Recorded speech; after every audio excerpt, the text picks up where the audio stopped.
¿Me puede decir su opinión sobre el final de la huelga de las basuras? Yo creo que al final, afortunadamente para los madrileños se ha acabado la huelga y lo más importante, yo creo que vuelve la normalidad a la ciudad, que es lo más esencial en este momento. ¿Me puede decir qué medidas ha adoptado desde la Consejería de Seguridad para garantizar el orden público durante el transcurso de la huelga? Fundamentalmente poner en este caso escoltas policiales en la primera parte de la huelga a aquellas personas que estaban realizando servicios mínimos y necesitaban de escolta, y en la segunda parte de la huelga el dar cobertura de seguridad a todos los trabajadores de la empresa pública Traxa. Vale. ¿Qué va a pasar con aquellos piquetes violentos que han incendiado coches y han hecho actos delictivos? Pues a través de la delegación de gobierno y en este caso de los tribunales tendrán su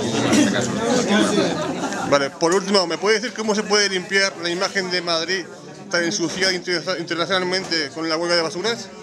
Yo creo que la imagen de Madrid no está tan manchada o tan ensuciada como determinados dirigentes políticos han tratado de hacer, pues, especialmente en la oposición. Yo creo que lo más importante es seguir trabajando, seguir siendo un referente cultural como somos a nivel internacional y especialmente a nivel español, y las huelgas de basura siempre ensucian mucho, pero son pasajeras y al final siempre queda lo importante que es la ciudad.